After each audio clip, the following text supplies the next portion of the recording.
आशीष मिश्रा ने जिस तरह टायर चढ़ाया, गाड़ियां चढ़ाई हमारे किसानों पर, गिरफ्तार तो हो गए ना वो। गिरफ्तार होने से क्या होता है? गिरफ्तार होने से क्या होता है? ये तो किसानों को भरम में रखने की बात है। अगर सही में सरकार कार्रवाई करना चाहती तो अजय मिश्रा टेनी का अब तक इस्तीफा हो गया होता, क्योंकि जितने गुनाहगार आशीष मिश्रा है उतने ही गुनाह अजय मिश्रा टेनी है। इस तरह का बयान करते हैं और उसके बाद से एक हफ्ते बाद उनका बेटे ने ये किसानों के साथ इस तरह की घटना कर दी।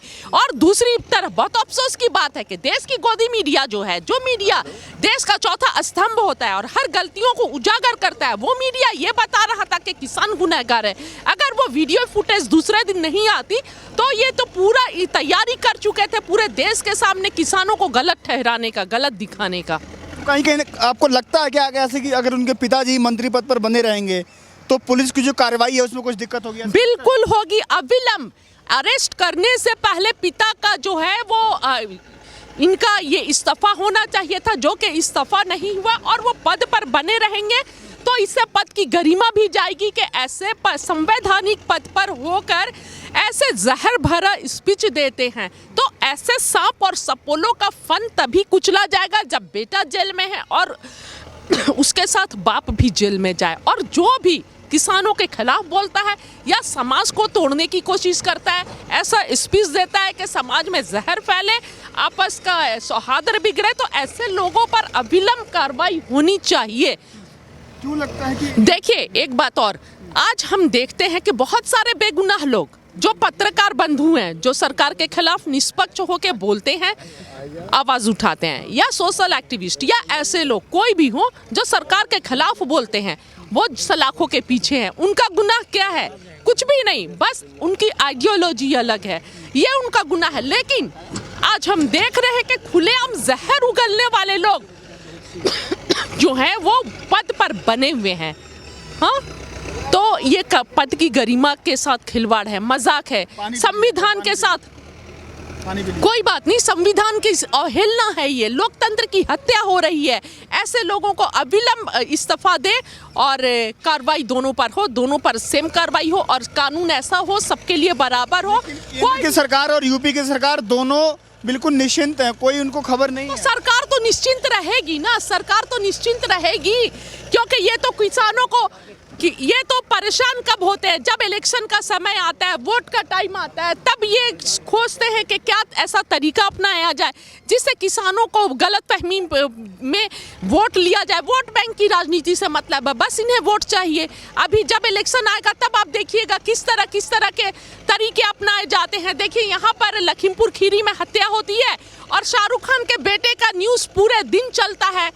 31,000 किलो ड्रग्स मिलता है अडानी के एयरपोर्ट पर और शाहरुख खान के बेटे को पकड़ लिया जाता है। उसके पास क्या मिला था? कुछ नहीं। यहाँ पर लखीमपुर में घटना होती है और कश्मीर में हत्याएं होने शुरू हो जाती है। तो बस सरकार का ये काम रह गया कि माइंड को किस तरह डाइवर्ट करना। अगर ये प्रश्न उठ रहे हैं तो ये प्रश्न को हटाने के लिए जब अपने ऊपर परेशानी आती है कुछ और सामने प्रश्न को रख देना। तो सरकार लगातार जो मेन मुद्दे से, जो मेन बात है, सवाल है, उससे देश का ध्यान हटाना चाहती है। सरकार का लगातार प्रयास यही है और इसी प्रयास में रहती है कि देश के जो मेन मुद्दे हैं, देश की जनता को भ्रमित करना, लगातार झूठ परोसना, और इसमें गोदी मीडिया कदम से कदम मिलाकर सरकार के साथ चलती है और जो नहीं चलेगा तो वो सलाखों के पीछे जाएगा। हम देख रहे हैं लगातार। अभी लखीमपुर में जो किसानों की शहादत हुई थी, उनका जो अस्थि कलश था वो यूपी के जगह जगह हर एक मंडलों में, हर एक जिले में जा रहा है। वहाँ पर किसानों को संदेश दिया जा रहा है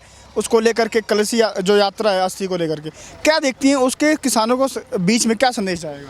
जी बिल्कुल, के जब तक उनको सच्ची श्रद्धांजलि और उनके साथ इंसाफ कब होगा? जब वो किसान, जो बच्चे थे, जो हमारे किसानों पर पीछे से आकर गाड़ियों से कुचला गया, ये छोटी घटना नहीं है, ये लोकतंत्र पर चक्का चढ़ाया गया, ये बहुत बड़ी घटना, ये पूरे देश के लिए एक चेतावनी है कि जो भी सरकार के विरुद्ध जाएगा, जो भी उनके आइडियोलॉजी के विरुद्ध जाएगा, उस पर ऐसे ही कुचल दिया जाएगा, दबा दिया जाएगा। लोकतंत्र को लठतंत्र, किलतंत्र और चक्का के नीचे दबा दिया जाएगा। ये पूरा देश के लिए संदेश है। और सच्ची श्रद्धांजलि और इंसाफ तभी मिलेगा जब गुनहगार और हत्यारे को सजा मिले। तो आशीष टेनी सिर्फ गुनहगार नहीं है, जितना आशीष टेनी है उतना ही उसके पिता अजय मिश्रा टेनी भी गुनहगार है। तो आप सोचिए, अब तक उनका इस्तीफा नहीं मिला है। ऐसा क्या है उनमें कि बीजेपी से जो उनका मोह है, जो मंत्री पद पर अभी बने हुए हैं, ऐसा क्या है उनमें कि जो बीजेपी उनका साथ क्यों नहीं छोड़ रही है? देखिए, बात उनमें नहीं है, बात आइडियोलॉजी में है।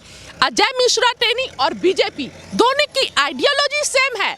अजय मिश्रा टेनी जो करते हैं वो खुद अपने सह पर नहीं कोई कर सकता है। जब तक ऊपर से केंद्र के समर्थन ना मिले, सह ना मिले, कोई ऐसा नहीं करेगा। सिर्फ अजय मिश्रा टेनी नहीं है, आप हरियाणा में भी, हरियाणा के मुख्यमंत्री खट्टर का भी इसी तरह बयान आता है। और हम देख रहे हैं कि लगातार बीजेपी के बड़े बड़े लीडर्स का इस तरह बयान आता है। तो सिर्फ बात एक लीडर की नहीं है, यहाँ पर पूरा पार्टी ही मिलकर किसानों की आवाज़ को कुचलना चाहता है, देश की आम जनता की आवाज़ को कुचलना चाहता है। और जो अपने हकों के लिए मांगेगा उसके साथ इसी तरह किया जाएगा। क्योंकि सरकार देश की आम जनता की सरकार नहीं है, इन्हें आम जनता से मतलब नहीं है। ये अडानी और अंबानी दो पूंजीपति जो है, उनकी सिर्फ फिक्र है। एक ईस्ट इंडिया कंपनी वो थी जो भारत के ईस्ट में यानी बंगाल में बैठकर देश के लोगों का खून चूस रही थी। और आज ये वेस्ट इंडिया कंपनी अडानी और अंबानी भारत का वेस्ट यानी गुजरात में बैठकर देश की जनता का शोषण कर रही है। तो ये जो अहंकार है ईस्ट इंडिया कंपनी का भी टूटा था, और ये वेस्ट इंडिया कंपनी और जो भारत सरकार है दोनों का मिला जुला अहंकार ये भी ज़रूर टूटेगा।